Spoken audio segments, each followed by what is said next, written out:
Welcome again.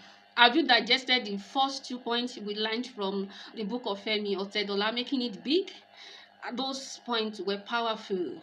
Now let's look at the third one because they are 8 in number and I want to be fast about it as possible. Okay, so the the third point says have value of innovation and reinvention. Have value of innovation and reinvention. See, do you know that the word civilized daily, the word get updated daily, and so daily as you live, also as a leader, you must reinvent yourself, you must re-innovate yourself. If not, you will become outdated. There are people we are listening to 5 years ago, 3 years ago, 10 years ago. They are still alive, but today we don't listen to them again because they remain where they were 10 years ago. As a leader, it is very paramount that daily as you live, you reinvent yourself, you renovate yourself. You cannot just remain as you are. If you are listening to me right now, you don't know how to use social media. Oh boy, baby girl, jara at all. You are behind already. Because the world is even taking it a step higher. And that is why we have what we call AI. All of these things, you should know how to use them. You see, sit down, learn the thing. Even if it is for 10 minutes, even if it is for 20 minutes, commit yourself to innovation, commit yourself to reinvention. And now, listen, this is not about competition.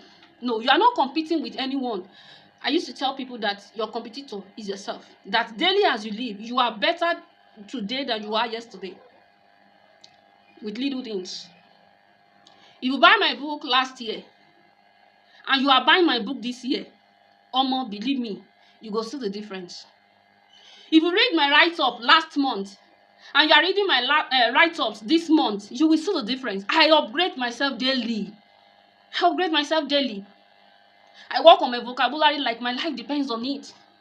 I work on my public speaking like that is the only source of income I have.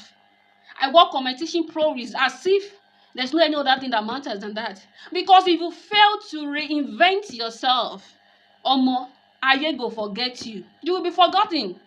And yet you will still be alive. I know people I used to pay for their trainings, people I used to run over them, trying to learn from them few years ago. Now, it's not as if they are not doing stuff again, but level don't change. They didn't grow. They are just where they are. No, sometimes when I'm on social media, I'll just feel like, is it not the same man I was following in 2020? Is this not the same woman I was following in 2021? Nothing changes about them. They remain static. Grow. Reinvent yourself.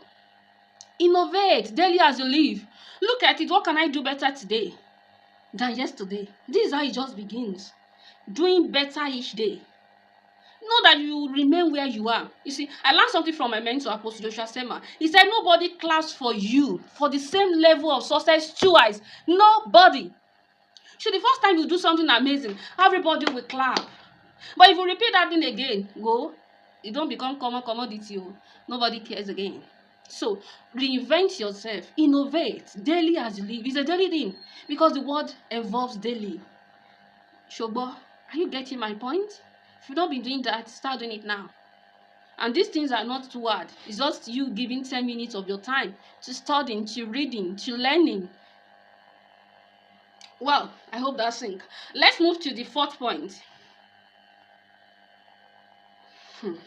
Team management.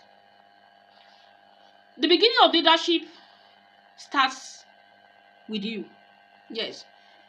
Leadership does not begin with every other person. It begins with you. But it doesn't end with you. You need a team. If there is no people in your life, like we'll be looking at today in our teaching, if there are no people in your life, then you are not leading. After you've been able to lead yourself, we should know that you can lead truly through the people you are leading. So you need team. And you see, working with people is amazing. I remember those days when I was serving in Maiduguri, one of my, executives will say, Opeyemi, it is easier to lead cows than to lead men. People are difficult to lead. I've been in leadership for at least 10 years, and I can tell you in different capacity that people are difficult to lead. But then as a leader, you still need to know how to lead. You need to work with your team. Earlier today, myself and my team, we've done a lot of stuff. As we were preparing for this awareness training, we are trying to pile up and put our house in order for our diploma in leadership students who just graduated.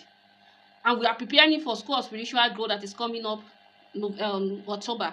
So you need team. You cannot do it alone. You cannot do it alone. You need people that are working with you, people that are helping you to make this your vision a reality. And the first thing that every leader who wants to build a team must have is character. When you don't have good character, forget it. People will run away from you. But character is not enough. You have to be competent at what you do, so that when the people see you, they see a future in themselves. I went for a training on Saturday by Mrs. Shola Adeshakin. And almost all the panelists that came there, they were all our mentees. Do you know what that means? It means Shola is competent to a level that she's raising competent people. So if you are an incompetent leader who want to submit to you so that you will wreck their life, I used to tell people that if you learn from an amateur, you will become an amateur. If you learn from a professional, you become a professional. So as a leader, you have to be competent. And added to being competent is that you must be consistent. And like I told you earlier, things will happen on this journey. But as a leader, you must have a track record that through the thick and thin, you stood. And when they see that you can stand, when they too are going through thick and thin, they will not run away, they will stand as well. So, I believe you've learned one or two things from these 2 points I just cited. See you in the next video.